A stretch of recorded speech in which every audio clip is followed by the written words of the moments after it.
नमस्कार, मैं विक्रांत शर्मा। तो आप देख रहे हैं अपना लोकप्रिय TV channel media junction 21 media junction TV. तो आज आपको ले चल आपके हॉस्पिटल की तरफ से क्या सुविधाएं हैं और क्या विशेष रहेगा।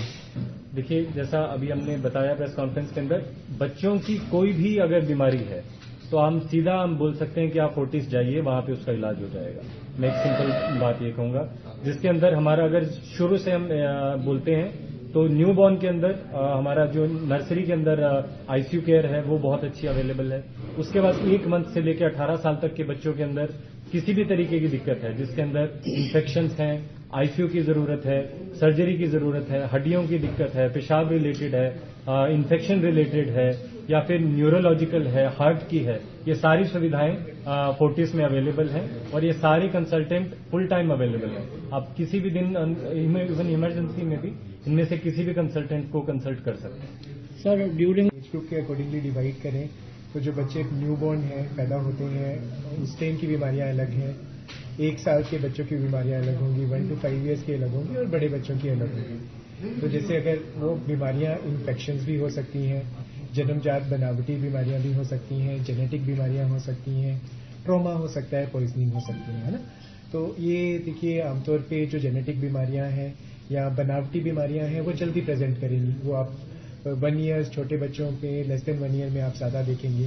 जैसे हमने बात किया, इन्फेक्शन किसी भी एज ग्रुप में हो सकता है, बट हमारी जैसे हम देखेंगे लेस देन 1 year में वही इन्फेक्शन ज्यादा सीवियर होने के भी चांसेस हैं और ज्यादा उनका इंसिडेंस भी है, क्योंकि छोटे बच्चों की इम्यूनिटी थोड़ी कम होती है। बीमारियां हैं, इनका डायरेक्ट लिंक कुछ नहीं है।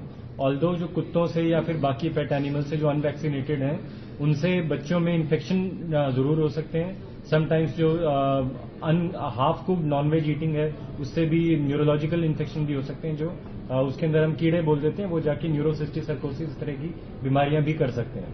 तो ऑफकोर्स जो पेट के या फिर स्ट्रेस के कांटेक्ट में आने से बहुत सारी बीमारियां होती हैं। फर्स्ट ऑफ ऑल, इन्फेक्शंस और ये एनोमलीज पहले भी काफी हद तक होती थी, वो रिपोर्टेड इतनी नहीं होती थी, या मैं कहूंगा डायग्नोज ही नहीं होती थी। समटाइम पहले होता था कि हाँ, बच्चा खराब हो गया, पता ही नहीं चला किस वजह से हुआ है। With advancement of the medical knowledge वो चीजें ज्यादा हम उनको एक नाम दे पाते हैं, उनका कारण बता पाते हैं। एक रीजन ये है।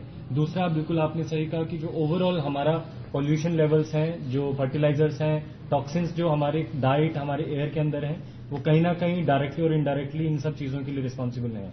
सर, जो इसमें फॉरवर्ड हो सकते हैं, कुछ कंडीशंस के अंदर जरूरी नहीं है ऐसा। So there is a vast list of diseases, जिसके अंदर हम बोल सकते हैं कि अगर एक में हुआ है तो उनके अंदर नेक्स्ट में भी होने का चांस है। जैसे मैं एक एग्जांपल दूंगा, जो पीठ पे नसों का फोड़ा होता है, बहुत बार बच्चों में हमने देखा जाता है तो ये एक अवॉइडेबल डिजीज है। ये जनरली मदर के अंदर फॉलिक एसिड की गोली ना खाने की वजह से होता है। वो फॉलिक एसिड प्रेगनेंसी के थोड़ा 3 महीने पहले से अगर वो लेना शुरू करती है तो ये बीमारी कंप्लीटली एबॉलिश कर सकते हैं। तो जिनके अंदर एक बार, जिस बच्चे के अंदर पीठ पे नसों का फोड़ा, जिसको मेनिंगोमाइलोसिलम बोलते हैं, वो हो चुका है, तो उस मदर के नेक्स्ट बच्चे के अंदर होने का भी काफी रिस्क रहता है। तो उनके अंदर हम पहले से ही उनको एडवाइस करते हैं कि आप उसकी फॉलिक एसिड की डोज आप कॉन्टिन्यूसली लीजिए, even before starting of pregnancy. तो अगर वो लेते हैं तो वो हम कंप्लीटली अवॉइड कर सकते हैं।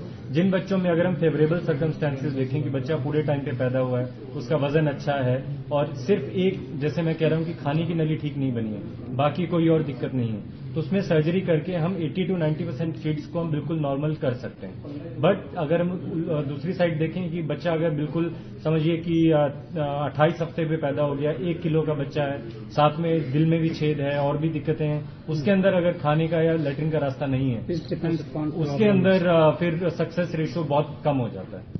खाने की नली की बात करते हैं तो उसमें एज कम्पेयर टू द जो हेल्दी बच्चे हैं, उसके कंपैरिजन में हमें जो सॉलिड फूड है वो थोड़ा डिलेड हमें उसको इंट्रोड्यूस करना पड़ता है, बिकॉज जो नली रास्ता बनाते हैं वो कहीं ना कहीं उसका ग्रोथ विद एज धीरे धीरे नॉर्मल होता है।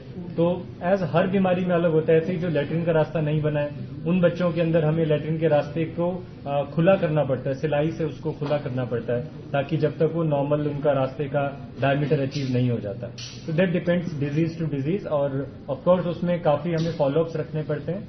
तो ऐसा नहीं है कि जस्ट सर्जरी करके उसको घर भेज दिया, उसके बाद में उसको कोई जरूरत नहीं। ऑफकोर्स इन बच्चों में, क्योंकि आप ये समझिए कि एक ऐसा चीज है जो उसका जन्मजात विकृति, हम या कहें कि जो भगवान ने ठीक से नहीं बनाया, उस चीज को हम करेक्ट कर रहे हैं। तो उसको हमने आगे चल के काफी हमें उसमें ध्यान रखना पड़ता है कि वो एक हेल्दी लाइफ जिए। उसके लिए काफी, मैं ये नहीं कहूंगा कि हॉस्पिटल डिपेंडेंट हो जाते, बट हाँ 6 महीने में एक बार, साल में एक बार हमें उनको देखना पड़ता है ताकि उनकी लाइफ आगे ठीक लीड करते हैं। वो तो अपनी जगह पे बिल्कुल ठीक है। फर्स्ट ऑफ ऑल, जब भी मदर कंसीव कर रही हैं तो पहले उनका फिजिकल और मेंटल हेल्थ ठीक होना चाहिए कंसीव होने से पहले। कि अगर मदर का ही न्यूट्रिशन स्टेटस ठीक नहीं है, या फिर मदर ओवरबर्डन्ड है, या फिर मदर के अंदर इन्फेक्शंस हैं, तो वो पहले सारी चीजें करेक्ट करके तो ही एक बच्चे के बारे में सोचना चाहिए। क्योंकि मदर से ही बच्चा बन के आ रहा है। अगर मदर हेल्दी नहीं होंगी तो बच्चे को हेल्दी होना एक्सपेक्ट करना इज अ टफ टास्क। तो एक तो पहले ये तैयारी होगी कि प्रेगनेंसी आप हमेशा एक अपने शरीर को, मन को तैयार करके करना चाहिए। दूसरा, प्रेगनेंसी के टाइम पे जो दवाइयां डॉक्टर बताते हैं वो टाइम से जरूर लेनी चाहिए, जिनमें आयरन, फॉलिक एसिड